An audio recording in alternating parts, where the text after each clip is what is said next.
Muy bien, bienvenido. Gracias por conectar conmigo otra vez. Estamos en la segunda semana de nuestro estudio sobre principios de fe. Y, y espero que lo que has visto en lecciones uno, 2 y 3, pues sí te tiene ya ganchado, interesado en ese proceso, porque sí hay grandes oportunidades y grandes posibilidades esperándote si tú puedes crecer en tu fe. Y es lo que vamos a ver ahora en capítulos 4, 5 y 6.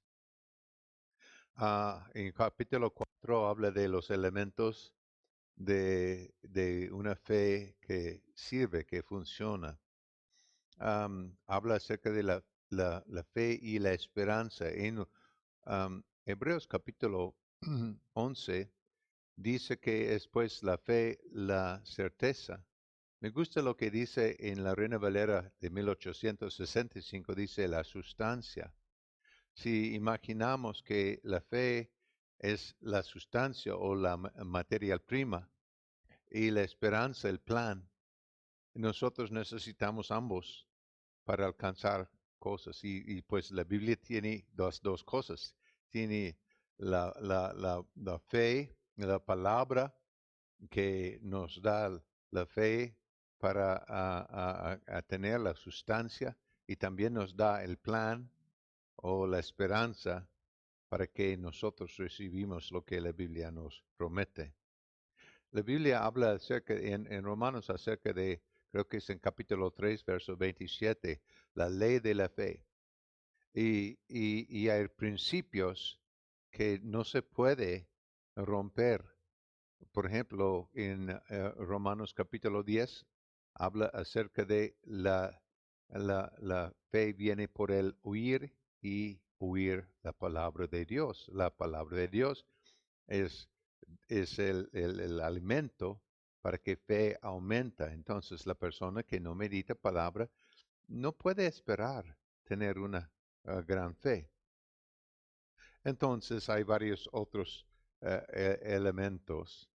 ah, ah, Hablando de ley, nosotros sí sabemos que hay todavía leyes funcionando en el Nuevo Testamento. En Romanos capítulo 10 cuando Pablo escribe acerca de Jesús siendo fin de la ley, dice que es fin de la ley para justicia a todos los que creen. Entonces, sí, Jesús en su obra dio fin a la forma del Antiguo Testamento en cómo es que el hombre está justo, pero no dio fin a la ley del amor, la ley de la fe, la ley de varias cosas que todavía están funcionando en el nuevo pacto. Entonces, en capítulo 5 vamos a estudiar acerca de la medida de fe. En Romanos capítulo 12 y verso 3 habla acerca de que todos han recibido la medida de fe. Alguien dice que no, pues esta medida es la cantidad suficiente, no solamente tenemos que aprender cómo usarlo. Y pues si vemos los diferentes comentarios y como Jesús usó palabras para describir, nosotros vemos que fe sí, esa cantidad que Dios puso en nosotros sí es yo digo, suficiente para que la persona pueda oír palabra de Dios sobre sanidad y creer en Cristo Jesús. Pero esta fe también puede crecer. Nosotros vemos en la Biblia sobre diferentes cosas. Habla sobre incredulidad, duda, poca fe, hasta la fe de Tomás. Tomás fue creyente en Cristo Jesús, pero de todos modos tenía incredulidad en su vida. Entonces, en la Biblia, nosotros también vemos la importancia de crecer en la fe. Ah, y hay unos ejemplos. que nos ayude a entender. Bartimeo, Jesús dijo a él que, él dijo a él, tu fe te ha salvado. El centurión que dijo a Jesús, nada más di la palabra. Jesús dijo que no había alcanzado fe tan grande en todo Israel.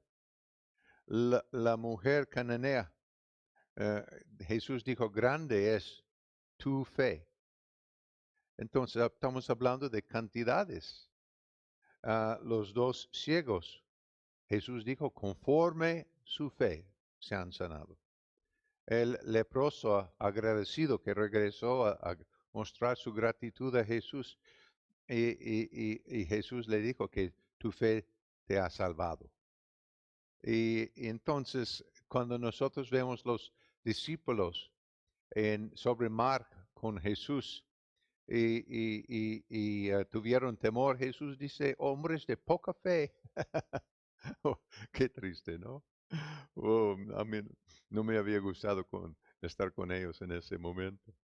Ah, ah, Cuando no podían echar fuera el espíritu de ese joven, Jesús les llamó una generación incrédulo. Jesús oró por Pedro que su fe no faltaba. Entonces, y nosotros vemos en Santiago acerca de las obras de la fe, que la fe sin obras está muerto.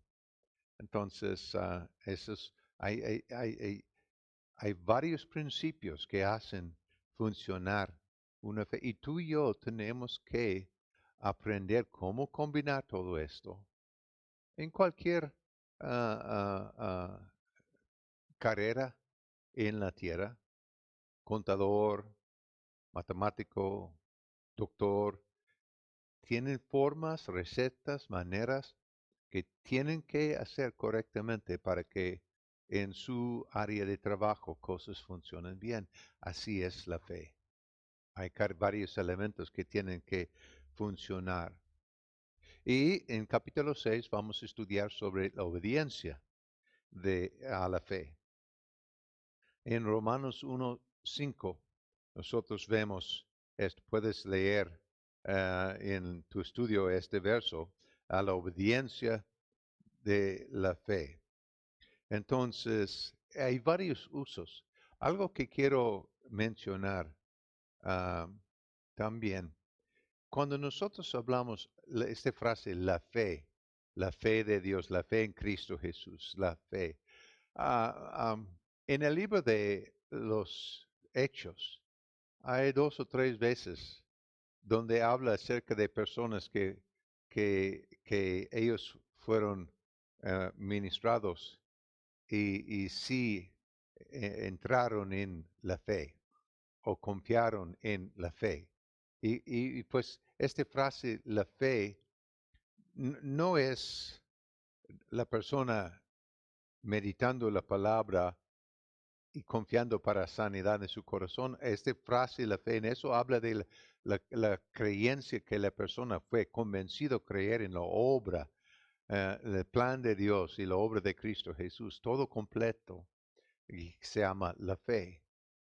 Y entonces hay varios usos de esta frase, la fe, la fe en Dios, la fe de Dios. Entonces, nosotros vemos que hay que obedecer varias reglas. Por ejemplo, Jesús enseñando en Marcos 11, enseñó a los discípulos y les dijo, tened fe en Dios, como que un orden, no opcional. Y habló y le usó una montaña y el mar como ejemplo, hablando de la persona que declara, no dudando en su corazón y ordenando esta montaña. Y al final, cuando había terminado de hablar eso sobre la fe, y dijo, y si tienen algo en contra, hablando de pedir perdón y perdonar, y que es una regla. Hay personas que su fe no funciona porque guardan falta de perdón en su corazón. Entonces tenemos que seguir estos principios, aprender y aplicar en nuestras vidas estos principios si nuestra fe va a funcionar. Entonces, ah, adelante. El Señor quiere que tú y yo seamos gente de gran fe y sí podemos ser. Es un proceso. No te frustres si, si las cosas no funcionan exactamente como quieres al inicio. No te rindes. Sigue adelante. Sigue meditando palabra. Sigue declarando la palabra sobre tu situación y no hables en contra de lo que declara la palabra. Amén. Que el Señor te bendice el día de hoy.